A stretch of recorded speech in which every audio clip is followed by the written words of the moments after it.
નમસ્કાર મિત્રો, સ્વાગત છે મારી યુટ્યુબ ચેનલ ઓલેજ હેપીમાં. કંડક્ટર ભરતી પરીક્ષા 2021 અંતર્ગત કમ્પ્યુટરના લગતા મહત્ત્વના પ્રશ્નોનો પાર્ટ નંબર 2 જોઈશું અને એના સિવાયના બીજા પણ કમ્પ્યુટરને લગતા મહત્ત્વના પ્રશ્નોના અલગ વિડીયો બનાવેલા છે, જે ડિસ્ક્રિપ્શનમાં તેની ટોટલ વિડીયોનું પ્લેલિસ્ટ પણ આપેલ છે, તો ત્યાંથી તમે બીજા વિડીયો પણ જોઈ શકો છો. તો ચલો મિત્રો, ટાઈમ ન બગાડતા શરૂઆત કરીએ ફર્સ્ટ નંબરના ક્વેશ્ચનથી.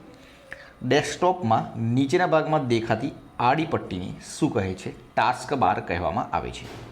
વિન્ડોઝના જુદા જુદા પ્રોગ્રામ્સ કયા મેનુમાં જોવા મળે છે? પોપઅપ. માઉસ પેડ પર ફેરવવામાં આવે ત્યારે સ્ક્રીન પર દેખાતા તીર એટલે કે નાના એરાને શું કહેવાય છે? Mouse pointer.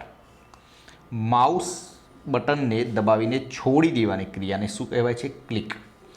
માઉસ બટનને દાબી રાખી માઉસ ફેરવવું અને પછી બટન છોડી દેવાની ક્રિયાને શું કહેવાય છે? તેને ડ્રેગિંગ કહેવામાં આવે છે. બેઝ લાઇનથી ઉપર લખાયેલા શબ્દને શું કહેવામાં આવે છે? એટલે કે આપણે જેમ બેઝ લાઇન એની લીટી હોય, લીટીમાં જેમ ઉપરની સાઈડ લખીએ તો એને શું કહેવામાં આવે છે? સુપરસ્ક્રિપ્ટ કહેવામાં આવે છે. ઈમેલમાં BCC એટલે શું? Blind carbon copy.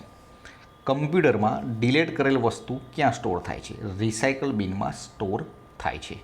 અને રિસાયકલ બિનમાંથી ફાઇલ પાછી લાવવાની શોર્ટકટ કી કઈ છે? રિસ્ટોર. એટલે એકવાર ડિલીટ કરી દો ત્યારે રિસાયકલ બિનમાં જતું રહે, અને રિસાયકલ બિનમાંથી જ્યારે એ ફાઇલ પાછી મેળવવી હોય તો રિસ્ટોરની કી દબાવવાની હોય છે.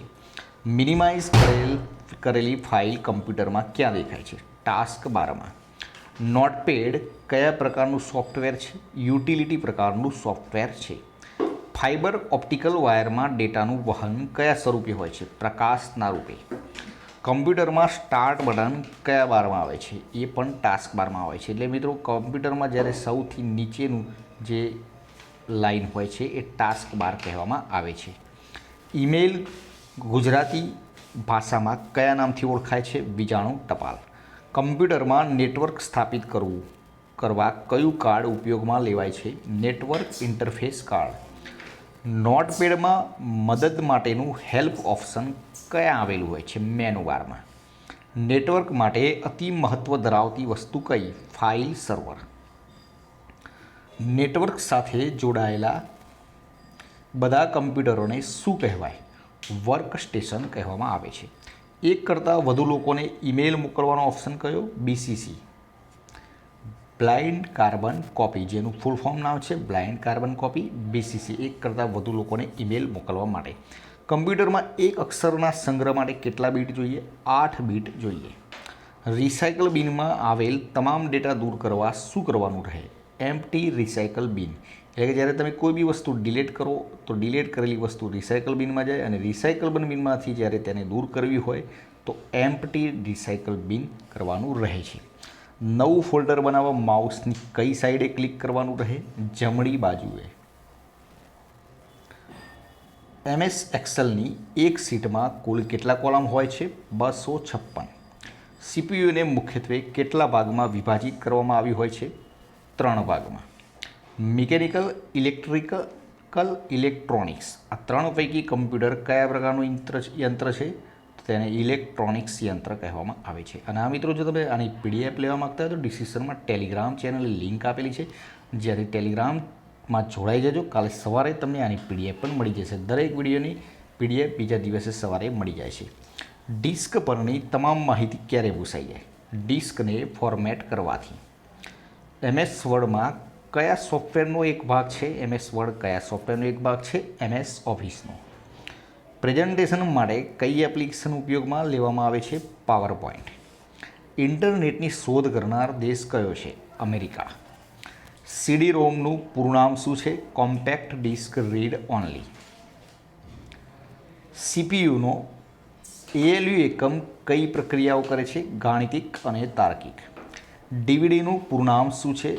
Digital versatile disc. ફાઇલને સેવ કરવા માટે કમ્પ્યુટરમાં શોર્ટકટ કી કઈ છે? Ctrl+S. એક્સેલમાં સરવાળો કરવા માટે કયો ઓપ્શન હોય છે? ઓટો સમ, જેના દ્વારા તમે એક્સેલમાં સરવાળો કરી શકો છો. ISDNનું પૂરું નામ શું છે? International service digital network. Web page તૈયાર કરવા માટે સામાન્ય રીતે શેનો ઉપયોગ કરવામાં આવે છે? HTMLનો ઉપયોગ કરવામાં આવે છે. બેકસ્પેસ કી કર્સરની કઈ બાજુનું લખાણ પૂછે છે? ડાબી બાજુનું. આપણે જ્યારે બેકસ્પેસ કી હોય છે જ્યારે દબાઈએ છીએ ત્યારે ડાબી બાજુનું લખાણ ભૂસાય છે. ડોક્યુમેન્ટ પ્રિન્ટ કરવા કઈ શોર્ટકટ કી વપરાય? Ctrl+P શોર્ટકટ કી વાપરવામાં આવે છે. શાબ્દિક સંદેશા અને ચિત્રોની આપ-લે માટે શાનો ઉપયોગ થાય છે? ઈમેલ્સ. ગૂગલ એ કેવું એન્જિન ગણાય છે? Search engine. કમ્પ્યુટર શબ્દ ટુ કમ્પ્યુટ પરથી આવે છે. આ ટુ કમ્પ્યુટ એટલે શું? ગણતરી કરવી.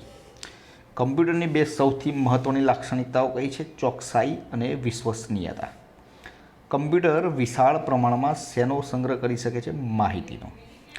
ઇલેક્ટ્રોનિક સંદેશાવ્યવહારના યુગમાં માહિતીનું આદાન પ્રદાન શેના વડે થાય છે? કમ્પ્યુટર દ્વારા. કમ્પ્યુટરના પિતામહ કોણે ગણાય છે? ચાર્લ્સ બેબેજની. પહેલી પેઢીના કમ્પ્યુટરમાં કઈ ટ્યુબનો ઉપયોગ થતો હતો? તો વેક્યુમ ટ્યુબનો ઉપયોગ કરવામાં આવતો હતો પહેલી પેઢીના કમ્પ્યુટરમાં. કઈ પેઢીના કમ્પ્યુટરમાં વેક્યુમ ટ્યુબને બદલે ટ્રાન્ઝિસ્ટરનો ઉપયોગ થયેલ? તો બીજી પેઢીના કમ્પ્યુટરમાં વેક્યુમ ટ્યુબને બદલે ટ્રાન્ઝિસ્ટરનો ઉપયોગ કરવામાં આવે છે. મેઇનફ્રેમ કોમ્પ્યુટરનો ઉપયોગ ક્યાં કરવામાં આવે છે? મોટા ઉદ્યોગ ગૃહોમાં. ડેસ્કટોપ પર દેખાતા નાના ચિત્રોને શું કહેવાય છે? આઇકોન કહેવામાં આવે છે. વિન્ડો ખોલવા માટે માય કોમ્પ્યુટર આઇકોન પર ક્લિક કરવાની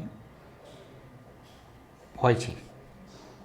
તો કઈ જગ્યાએ માય કોમ્પ્યુટર ખોલવા માટે વિન્ડો ખોલવા માટે માય કોમ્પ્યુટર આઇકોન પર ક્લિક કરવાની હોય છે? રાઇટ ક્લિક કરવાની હોય છે. સેન્ડ એટેચમેન્ટ રોમ આ પૈકી કયો શબ્દ ઈમેલમાં વપરાતો નથી? રોમ.